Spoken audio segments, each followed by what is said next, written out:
नमस्कार। आज world heart day के उपलक्ष्य में आप सभी का मैं संपदा तहे दिल से स्वागत करती हूँ। हार्ट मतलब हमारे जीवन को, जैसे हम कह सकते हैं, एक सबसे महत्वपूर्ण आधार है। जब तक कि सांसें चलती है या जब तक दिल धड़कता है, ये डायलॉग्स हमने कई बार सुने हैं, पर ये जीवन की हकीकत भी है। आज वर्ल्ड हार्ट डे पर बात करेंगे डॉक्टर पंकज हरकुट जी, जो कि है इंटरवेंशनल कार्डियोलॉजिस्ट यानी कि एंजियोग्राफी और एंजियोप्लास्टी के विशेषज्ञ, स्वास्थ्यम हॉस्पिटल से हमारे साथ हैं। सर, बहुत स्वागत है आपका। नमस्ते। और आज है वर्ल्ड हार्ट डे, तो हम आपसे जानना चाहेंगे, क्योंकि हार्ट या हृदय रोग जो है उसके जो पेशेंट्स हैं उनकी संख्या काफ़ी बढ़ती जा रही है। पहले एक पर्टिकुलर एज ग्रुप में ये बीमारी पाई जाती थी, अब बच्चों से लेकर बूढ़ों तक हर एज ग्रुप में इस बीमारी के पेशेंट्स हैं। तो सबसे पहले आज मैं आपसे जानना चाहूँगी कि वर्ल्ड हार्ट डे कब, क्यों मनाया जाता है, क्या थीम स्वास्थ्यम हॉस्पिटल की तरफ से इस वर्ल्ड हार्ट डे पर अपने पेशेंट्स के लिए है, और क्या मैसेज आप देना चाहेंगे इस थीम के जरिए। तो 29 सितंबर हर साल वर्ल्ड हार्ट डे मनाया जाता है। बेसिकली इसका कंसेप्ट ये होता है कि हार्ट डिसीज, जैसे कि हमने डिस्कस किया, कि बढ़ रहा है और इसके बहुत सारे कारण हैं जो कि हम डिस्कस करेंगे।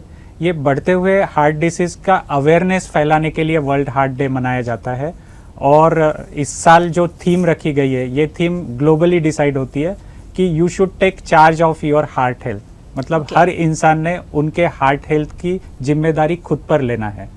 मतलब जो कारण है वो समझना है और उन कारणों को अपने जीवन शैली से दूर करना है। तो everybody should own their heart health, ये इस साल का कंसेप्ट है। और स्वास्थ्यम सुपर स्पेशलिटी हॉस्पिटल भी इस साल world heart day to spread awareness about heart disease मनाने जा रहा है। सर, ये बहुत अच्छी पहल है।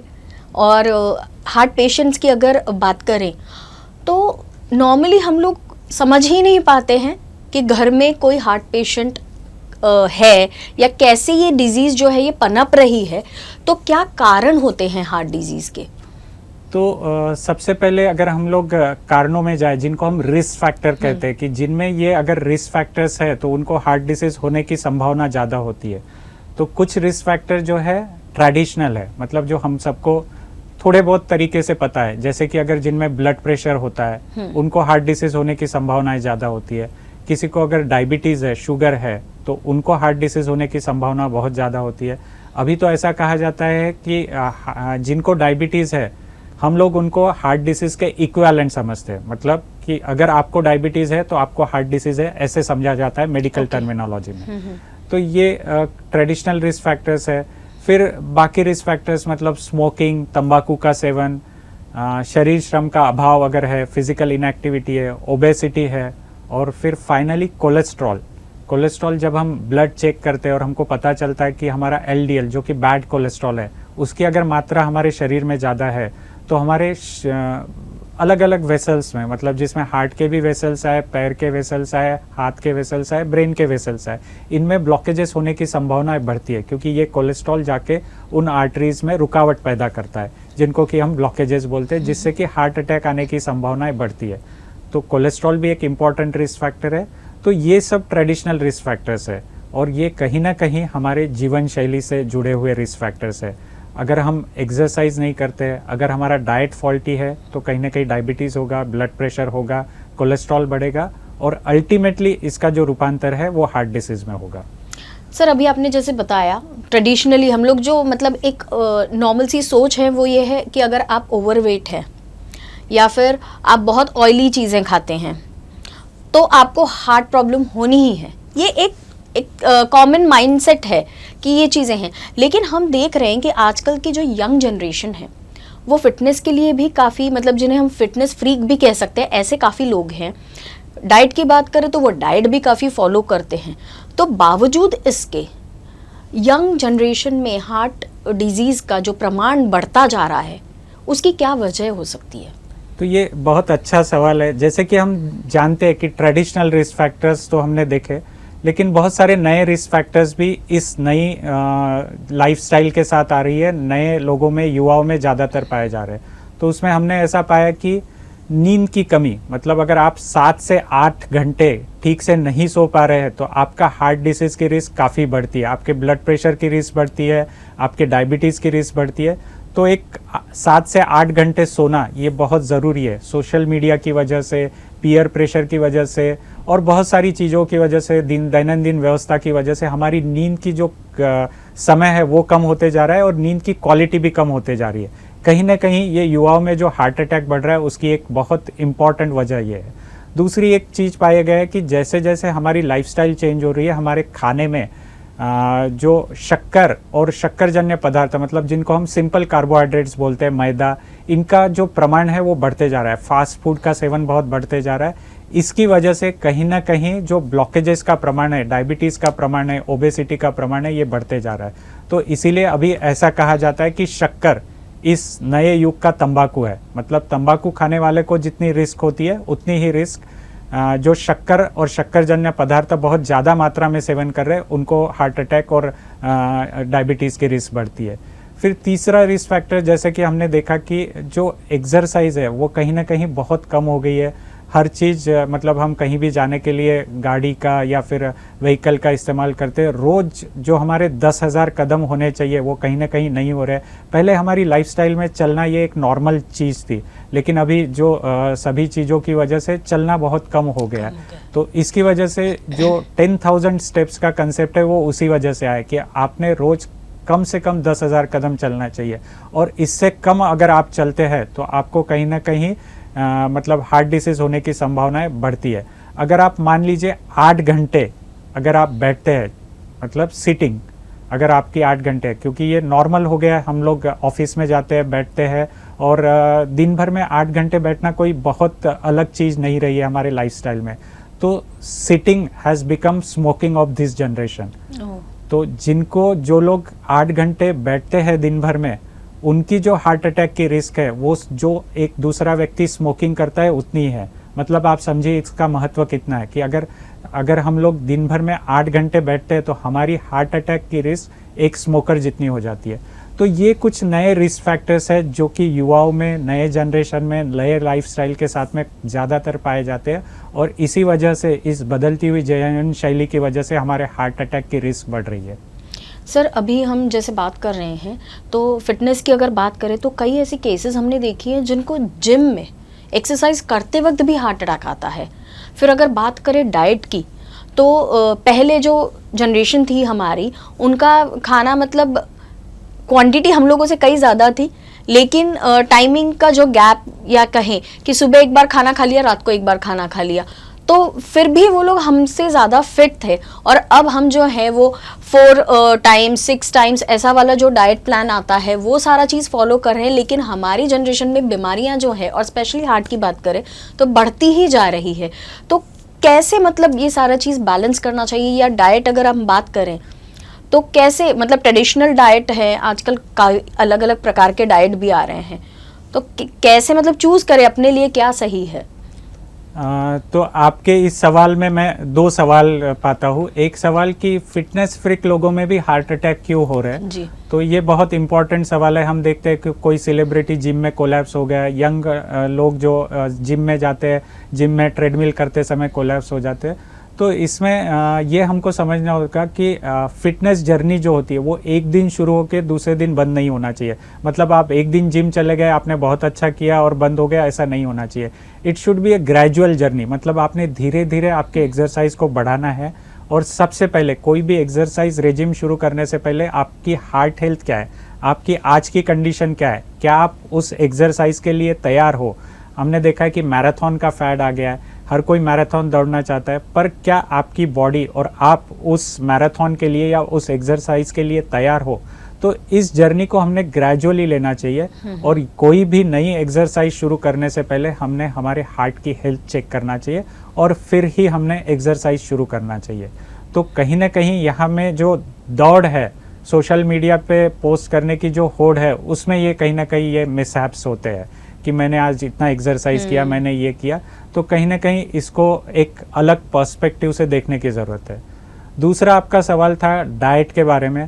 तो डाइट के बारे में बहुत सारे मिथ्स है, बहुत सारे फैट डाइट्स आ रहे हैं, कीटो डाइट्स है, इंटरमिटेंट फास्टिंग है, तो हर डाइट हर व्यक्ति में वर्क करेगा ऐसे नहीं है। तो इसमें मेरा ये कंसेप्ट है कि हमने कुछ चीज़ें, मतलब डाइट कैसा है कि ये बहुत इंडिविजुअलिस्टिक है, मुझे क्या पसंद है, मेरे थाली में क्या रखा हुआ है, ये किसी दूसरे के चॉइसेस से या किसी दूसरे के कल्चर से बहुत अलग हो सकता है। Correct. तो इसलिए किसी एक का डाइट या किसी डाइटिशियन ने दिया हुआ डाइट एक किसी व्यक्ति के लिए और दूसरे व्यक्ति के लिए एकदम बराबर नहीं हो सकता है। तो हमने कुछ कंसेप्ट्स याद रखना चाहिए जो कि हमारे लिए, जब भी हम डाइट चूज करते हैं या डाइट प्लान हमारे खुद के लिए चूज करते हैं, उसमें सबसे बड़ा कंसेप्ट ये है कि जो फूड को एक्सपायरी डेट है वो फूड आपके हार्ट हेल्थ के लिए सही नहीं है। मतलब पैकेज में जो फूड आ रहा है जिसपे कि एक्सपायरी लिखी हुई है वो फूड आपके लिए, हार्ट के लिए अच्छा नहीं है। जो फूड फ्रेश है, जिसके सामने, जो आपके सामने मतलब रखने पे जिसमें प्रिजर्वेटिव्स नहीं है, जो फ्रेश फ्रूट्स है, फूड है, सब्जियां है, जिनमें कि जो कि अगर आज अपने टेबल पे रखी तो कल तक खराब हो जाएगी, जिसपे कि मतलब कोई एक्सपायरी डेट नहीं है, कोई पैकेज नहीं है, तो ये जो फ्रेश फ्रूट और फ्रेश फूड है ये आपके सेहत के लिए अच्छा है। मतलब जितना कम शेल्फ लाइफ उतना अच्छा फूड, क्योंकि उसमें प्रिजर्वेटिव नहीं रहेंगे, वो उतना नेचुरल रहेगा। दूसरा एक कंसेप्ट है कि मतलब जो कि आपके अगर मतलब पेरेंट्स या ग्रैंड पेरेंट्स को जो फूड पता नहीं है, मतलब अगर मेरी दादी को पिज्ज़ा और बर्गर ये चीज़ें पता नहीं है और उनको लगता है कि ये फूड नहीं है, तो ये शायद मेरे सेहत के लिए अच्छा नहीं है।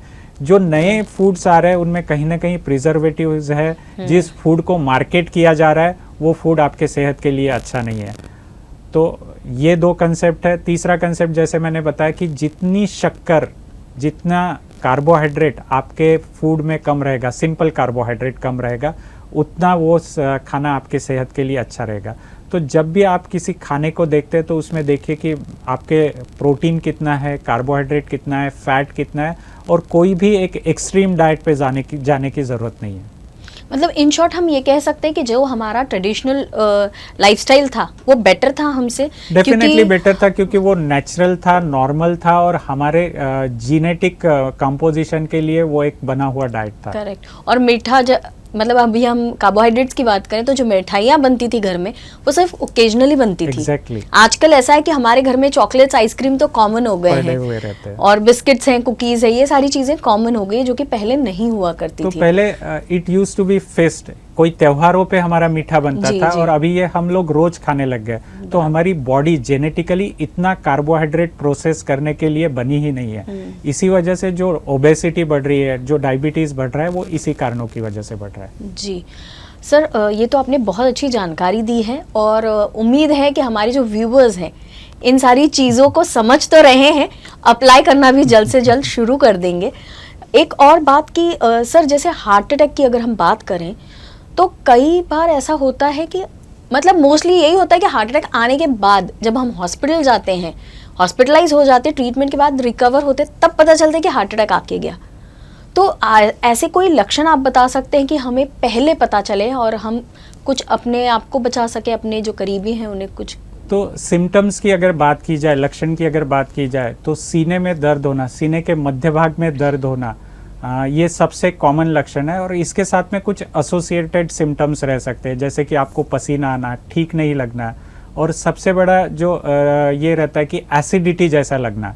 तो ये एसिडिटी, अगर आपको रिस्क फैक्टर के साथ ऐसा लग रहा है एसिडिटी है, और ये एसिडिटी कोई भी एसिडिटी की दवाई लेने के बाद जा नहीं रहा है, तो ये बहुत ज़्यादा चांस है कि ये हार्ट अटैक का लक्षण होगा। फिर सांस फूलना, ठीक नहीं लगना, ये सब लक्षण हार्ट अटैक के हो सकते हैं।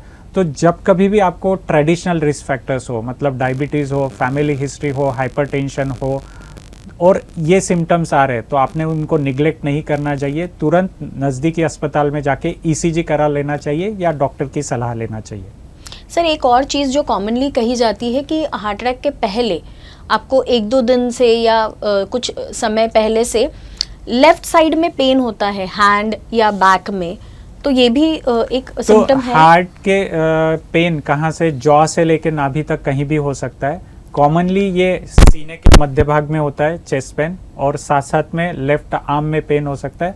पर मैं यही बताना चाहूँगा कि ज़रूरी नहीं है कि हर बार लेफ्ट हैंड में पेन हो, कभी राइट हैंड में भी हो सकता है, कभी पीठ में भी हो सकता है, कहीं सीने में भी हो सकता है, एसिडिटी जैसे लक्षण रह सकते हैं, और कभी कभी मतलब जिनको डायबिटीज़ है बिना लक्षण के भी हार्ट अटैक आ सकता है। तो आपको अगर ये सब रिस्क फैक्टर्स है और कहीं अच्छा नहीं लगा है, कुछ अलग लगा है, सांस फूल रही है, पहले आप थोड़ा कदम चल पाते थे, मतलब चल पाते थे और आपको कुछ भी नहीं होता था, और अभी आप थोड़ा चलने पे भी सांस फूल रही है, तो इन लक्षणों को निग्लेक्ट मत कीजिए, आपके नज़दीकी डॉक्टर की सलाह लीजिए और आपके हार्ट का चेकअप कराइए। बिल्कुल। और सर ये सिम्टम्स जो हैं ये कभी भी हो सकते हैं, किसी को भी हो सकते हैं, कहीं भी हो सकते हैं। तो हमारे आसपास अगर ऐसे सिम्टम्स किसी में नज़र आते हैं तो इन केस ऑफ इमरजेंसी हमने क्या करना चाहिए? ये बहुत अच्छा सवाल है। तो मुझे लगता है कि सबसे पहले हमने जिन लक्षणों की बात की, अगर इनमें से कोई भी लक्षण है तो आपको तुरंत नज़दीकी अस्पताल में जाना है। सबसे बड़ा निग्लेक्ट जो होता है, सबसे बड़ा जो डिले होता है, वो पेशेंट डिले होता है। हम लोग देखते हैं कि कुछ सिम्टम्स थे, फिर भी मैंने सोचा कि ये एसिडिटी है, फिर भी मैंने सोचा कि नहीं ये कुछ मतलब ऐसा ही दर्द होगा, और मैंने निग्लेक्ट किया, मैंने 2-3 दिन निकाल लिए, और फिर जब सिवियरिटी बढ़ गई तब मैं डॉक्टर के पास आया। तो इसमें जो हार्ट अटैक की तीव्रता है वो बढ़ जाती है, हार्ट अटैक के कॉम्प्लिकेशन बढ़ जाते हैं। तो कहीं ना कहीं तुरंत अस्पताल में जाके हार्ट चेकअप करना बहुत ज़रूरी है। ये सबसे बड़ा मतलब आपको इमरजेंसी में कि कहीं भी डिले नहीं करना है। अगर आपको लग रहा है कि ये सीने में दर्द हार्ट अटैक की वजह से है, तो आपको खुद गाड़ी चला के नहीं जाना है, आपको किसी को साथ में, परिवार के या नेबर्स को लेकर जाना है, उनके साथ में आपको अस्पताल में पहुंचना है। अगर मतलब आप अस्पताल में पहुंचते हैं तो तुरंत आपको बताना है कि सीने में दर्द है, और ईसीजी विदिन 10 मिनट्स आपका होना चाहिए। फिर एक दवाइयों के बारे में अगर बात की जाए तो एस्पिरिन और डिस्पिरिन हर किसी के घर में मौजूद रहती है, तो ये दवाई आपको तुरंत ले लेना चाहिए। इसको पानी में घोल कर लेना चाहिए, न कि निगलना चाहिए। पानी में घोलने की वजह से इसका असर तुरंत शुरू होता है। दूसरा एक बहुत बार मिसकंसेप्ट रहता है कि सॉर्बिट्रेट मैं ले लूँ क्या? तो जब तक आपका हार्ट अटैक कंफर्म नहीं है, जब तक आपको पता नहीं है कि ये हार्ट अटैक है या नहीं है, या किसी डॉक्टर ने आपको देखा नहीं है, तब तक आप सॉर्बिट्रेट न लीजिए, या तो आपको प्रिस्क्राइब पहले नहीं किया गया हो तो मत लीजिए। डिस्प्रिन लेना है, सॉर्बिट्रेट नहीं लेना है। तुरंत अस्पताल में पहुंचना है, और अस्पताल को में जाते समय खुद को नहीं जाना है। और अगर यह संभव रहा कि आप अस्पताल को पहले इंटीमेट कर सकते हैं तो इंटीमेट करना है, क्योंकि उससे आपका जो डिले है वो बच जाएगा। अगर आपने बता दिया तो वहाँ पे डॉक्टरों की टीम, कार्डियोलॉजिस्ट ये अवेलेबल रहेंगे, ताकि आपको जो मेडिकल सहायता है वो तुरंत मिल सके। बहुत अच्छी जानकारी सर आपने दी है। सर एक और जाते जाते सवाल ये है कि heart attack and sudden cardiac arrest, ये दो चीज़ें हैं, तो इसमें क्या डिफरेंस होता है? तो सडन कार्डियक अरेस्ट मतलब जब आपकी हार्ट की धड़कनें थम जाती है, उसको हम सडन कार्डियक अरेस्ट बोलते हैं। तो हार्ट अटैक आने के बाद अगर हार्ट की धड़कनें थम जाती है तो उसको सडन कार्डियक अरेस्ट बोलते हैं। सडन कार्डियक अरेस्ट बहुत दूसरे कारणों से भी आ सकता है। हार्ट की रिदम अलग हो जाना, हार्ट फेलियर हो जाना, इस वजह से भी, मतलब हार्ट की पंपिंग क्षमता कम होना, इस वजह से भी सडन कार्डियक अरेस्ट होता है। तो सडन कार्डियक अरेस्ट में आपको उस बंद हुई धड़कनों को शुरू करने का प्रयास करना चाहिए, और उसको हम बोलते हैं कार्डियोपल्मोनरी रिससिटेशन। जैसे कि आपने टीवी में या बहुत बार मीडिया में देखा होगा कि सीने के मध्य भाग में हम लोग जो चेस्ट थंपिंग करते हैं उसको हम कार्डियोपल्मोनरी रिससिटेशन बोलते हैं। और ये जिनकी हार्ट की धड़कनें रुक चुकी है उनको ये CPR देना चाहिए। तो हार्ट अटैक एक डिजीज़ है जिसकी वजह से सडन कार्डियक अरेस्ट हो सकता है। सबसे कॉमन कॉज भी सडन कार्डियक अरेस्ट का हार्ट अटैक है, पर हार्ट अटैक में हमारे को बाकी चीज़ें देखनी है, मतलब कि ECG करना है, दवाइयाँ देना है। पर अगर हार्ट की धड़कनें थम जाए तो उसका कोई दूसरा इलाज नहीं है, आपको चेस्ट को थंपिंग देना है, CPR करना है। तो ये फ़र्क है दोनों चीज़ों में। इसमें अंतर मतलब समझना इसलिए ज़रूरी है कि आपका रिस्पांस अलग हो जाता है। CPR में आपको तुरंत, मतलब जो भी व्यक्ति वहाँ मौजूद है, चाहे वो डॉक्टर हो, चाहे वो परिचित हो, चाहे वो नेबर हो या फैमिली मेम्बर हो, उनको वहीं के वहीं CPR देना तुरंत शुरू करना चाहिए। और इस साल हम लोग स्वास्थ्यम सुपर स्पेशलिटी हॉस्पिटल के लिए भी हमने जो थीम तैयार की है वो यही है कि CPR हम हर किसी व्यक्ति को सिखाना चाहते हैं। We want you to be heart hero with Swasthyam by learning CPR on this World Heart Day. That's a great initiative कि आप सिखा रहे हैं सबको जो चाहते हैं अपने आसपास के सभी को मदद करना और उनको हार्ट डिजीज़ से उनका बचाव करना। सर जो लोग आना चाहते हैं उनके लिए कोई इंस्ट्रक्शंस अगर आप देना चाहे तो ये जो CPR का वर्कशॉप है, it is open for all, ये निशुल्क है। आप सभी को एक ऑनलाइन फॉर्म नहीं भी भर सके तो आपको आना है 0 माइल मेट्रो स्टेशन पे। ये 11 बजे से 3 बजे तक हम लोग वहाँ रहेंगे। हम हर किसी को ये हैंड्स ऑन वर्कशॉप सिखाएंगे, उनको हैंड्स ऑन सिखाएंगे, दिखाएंगे, उनसे करवा के लेंगे और उसके बाद में उनको सर्टिफिकेट्स भी मिलने वाला है कि they are trained in basic life support. और हमारा ये प्रयास है कि ये जो इवेंट है हम लोग इसको इंडिया बुक ऑफ रिकॉर्ड्स में भी रजिस्टर कराना चाह रहे हैं। तो मैं आप सब से विनती करूंगा कि आप इस प्रयास का हिस्सा बने और आप अपने लिए और अपनों के लिए हार्ट हेल्थ के बारे में सीखें और इसको जब भी ज़रूरत पड़े तो सोसाइटी के लिए आप ये एक मददगार बनने साबित हो, ऐसा मैं चाहता हूँ। सर बहुत अच्छी पहल है आपकी और उम्मीद करते हैं कि ये जो पहल है स्वास्थ्यम हॉस्पिटल की तरफ से उसका लाभ आप सभी उठाएंगे और बड़ी संख्या में अपने आप को एक सोसाइटी का हेल्थ सर्वाइवर कह सकते हैं हम बनने की कोशिश करेंगे, एक कदम अपने सोसाइटी को हेल्दी बनाने की ओर। Sir thank you so much, आप यहाँ आए और इतनी अच्छी जानकारी हमारे व्यूअर्स के लिए दी। Thank you.